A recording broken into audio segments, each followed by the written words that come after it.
The latest on the situation in Tel Aviv, we turn to Stephanie Freid, who is live for us there. Stephanie. Well, as Nora pointed out, there's certainly confusion about what will be the next step, what's going to happen among Gazans, and there's equal confusion really among Israelis here. Israelis aren't sure what will be the next step in terms of what step the government here will take, if the troops will go back in by ground, if rocket volleys continue coming in from Gaza, whether or not residents of southern areas bordering Gaza don't know whether or not to go home, really, because they've been targeted.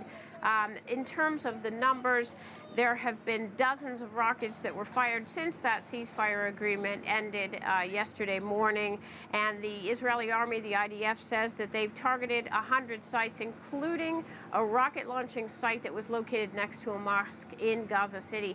The interesting point, again, going on the heels of what Nora was saying in Gaza, is that now residents of southern Israel are being told, after they were told it's okay to go back home, they're now being told not to go back home. It may not be so okay. Perhaps this was a preliminary announcement, or perhaps it was preliminary really to send them back to their houses that are bordering Gaza, which could mean there are more rocket launchers than the military suspected. It could mean there will be another ground incursion, maybe not in the coming days, who knows when. It could mean a lot of things, but right now the confusion is on this side of the border as well. Susan?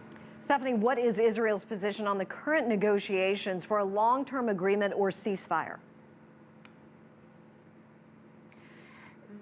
Well, essentially what the officials are saying tonight in broadcasts in the local news or in the national news here is that Israel's position is, as long as the rockets continue to be fired from Gaza, there will be no negotiations, and certainly no negotiations over any sort of long-term deals. So basically it's a catch-22. At the same time, a senior Hamas figure has said that he believed Israel's team would join the negotiations tomorrow in Cairo.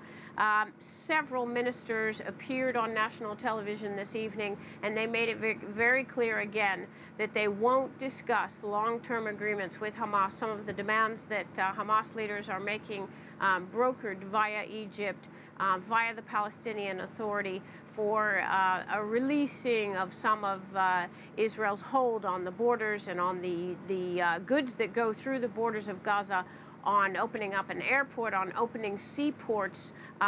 Essentially, Israel is saying, no, stop the rockets first and then we'll talk. So that's the position right now. And so the understanding is that in Cairo, what's happening is that the Egyptian brokers with the Palestinian brokers are trying to scramble to essentially coerce Hamas to stop firing rockets so they can get basically down to brass tacks on getting at least another ceasefire agreement going.